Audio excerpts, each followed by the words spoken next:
na Sir Tony, nakuha nila yung kanilang pangalan na Sugar Glider. Alam mo kung bakit? Kasi kumakain po sila ng mga matatamis na prutas. At ito din po ay may katangian na mag-glide na parang lumilipad na sa mga ulo. Dahil maliliit sila, Sir Tony, popular sila as pocket pets.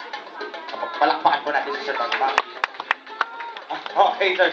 Salamat po. Sorry po, tata, sir. Hugas ka na lang ng kamay sa likod. Meron tayo lamang. Oh, sige. Kuya John, sample mo nga yung glide. Glide! Yun, no? At syempre, pocket pets. Kaya po siya tinawag na sugar glider. Oh. Pakita mo yung bagong style dyan, Kuya John? Yun. Okay? Sino kaya ang gusto sumunod? Siyempre, kailangan ko ulit tumawag na isa. Mas maganda siguro kung bata kasi pang bata gusto sumunod. Ha? Huwag po natin pilitin kung ayaw, mga mami, daddy. Ha? Baka umiyak eh. Pero dito may gusto, bata. Ano ba mas maliit sa kanya ng konti? Yun! Halika dito. Di ba po?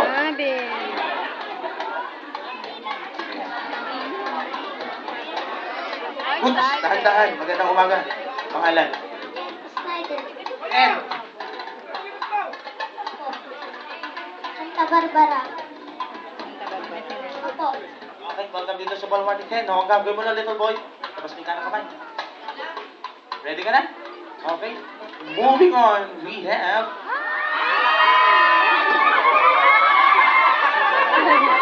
Camera po! Ang Eastern Bearded Dragon. Itong hawak ni Ken ay nagmula pa sa Australia at lumalaki po sila hanggang 24 inches is about 2 feet. Omnivores po sila, kumakain sila ng mga insekto at ng mga leafy vegetables. Nakuha nila yung kanilang pangalan ng Bearded Dragon. Alam mo kung bakit, Ken? Kasi kapag sila ay nasaktan, o kaya during mating season nila, lumulobo yung pulis na bagay under the jaw, which resembles their beard, balbas. Tingin siya, in common nature, sila po ay perfect pets para sa mga bata. Tulad nito. Palakpakan po natin si Ken. Siyempre, ito, ang Eastern Beard. Salamat. Oh, adult naman, adult. Oh. Adult. How about mga mami dyan? Kasi pang babae ito susunod eh. Kailangan ko ng babae. Ha? Paborito po ito ng mga artistang babae na nagpunta dito noon last month. Isa na doon si Miss Chris. Yun. Oh. Wala?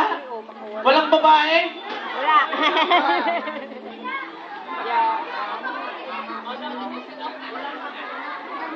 Adult.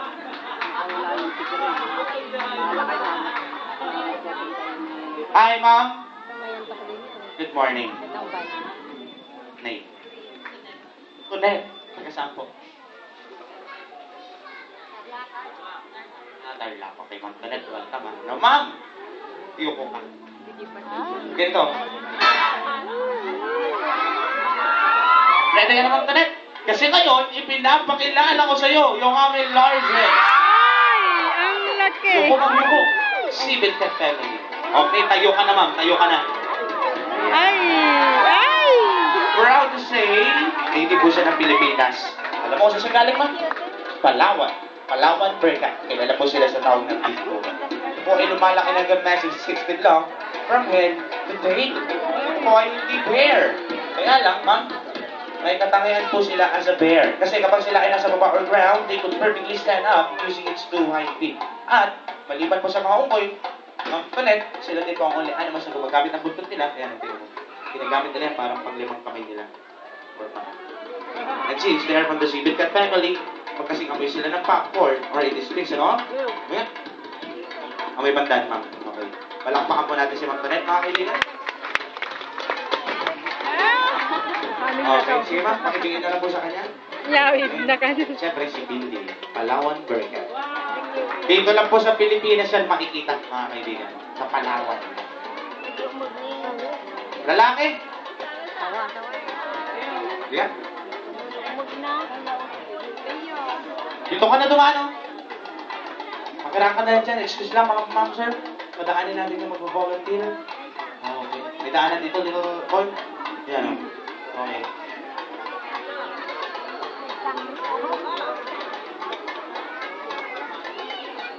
Hindi. Pangalan.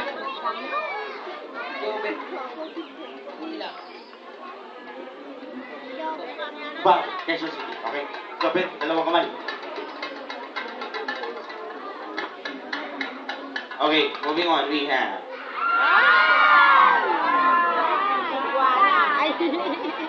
iguana. Meron po tayong kilalang dalawang uri ng iguana sa buong mundo. The first one, tinatawag natin silang Galapagos marine iguana. Kilala po sila sa tawag na swimming lizard. Pero, yung hawak po ni Joben, ito po ay si Mamacita green iguana, sir. Also known as si Mamacita. Ito po ay native ng Paraguay, Mexico, and Central America. Alam niyo ba, mga kaibigan, ito po mga green iguanas are perfectly adaptable doon sa mga puno. Alam mo kung bakit? Kasi meron silang mahabang kuko. Ginagamit nila yan for climbing. At yung kanilang napakahabang buntot ay gamit nila na pandepensa laban sa kanilang mga predators, kaaway. At ang sabi ng mga eksperto, katulad ni Kuya Kim, mga iguana daw ay parang camel. Yun lang, wala silang hapsin. Instead, meron silang tinatawag na jula, which is store spots, para maiwasan nila yung pagkagutom or starvation. Sila po yung herbivores sa same foods, vegetables, and flowers. Palakpakan ko this is your lalaki ulit, adult. Lalaki. Sir, pasok ka.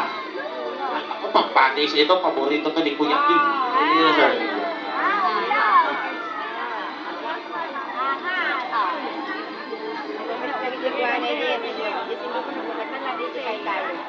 At mamaya po mga ma'am, sir, pagkatapos nitong palabas, pwede po kayo magpa-picture doon sa tiger namin na si Pang. Mabalik po yan, okay. Tiger lap. Kayong kay Kuya noon yung Leo. Tarlac. Tarlac. Okay, sir, welcome to this part. Leo? So,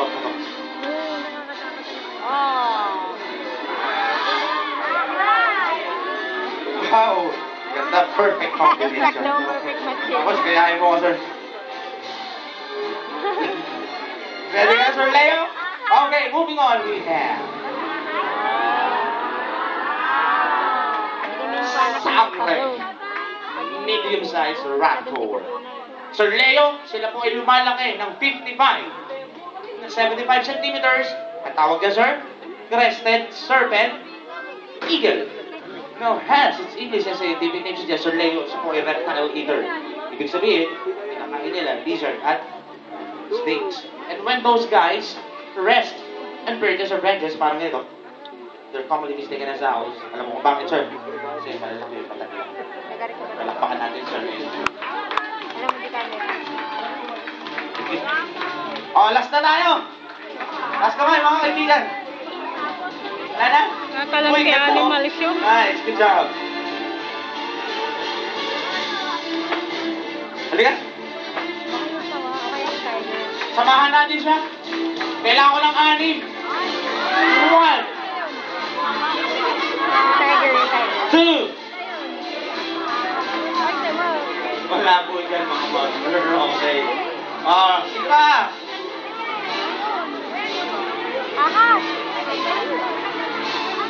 Mami, huwag po natin pilitin. Baka pagpunta niya dito, umiyak mga kaibigan. Voluntary po. Ikaw na lang, mami, kung gusto mo. Ha? Ayaw? Okay. 3 ba? Baba kayo dyan.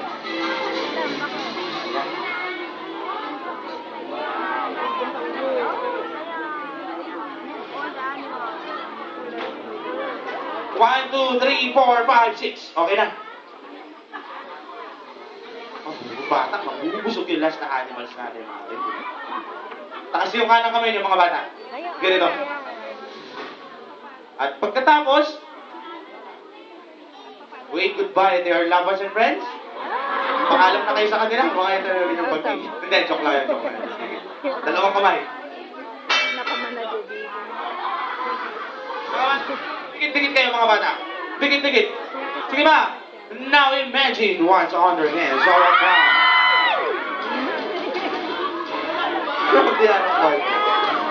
Mga kaibigan, ito po yung mga 6 na pinakamalaking ahas sa buong mundo. Lumalaki sila na 13 to 33 feet long and could weigh from 500 up to 1,000 pounds. Wow! Ang tapang. Ang tawag dito? albino bird is final. Being an albino, may kulangan na po ng melody sa kanilang balat or skin. Kaya thankfully, sila producing this time.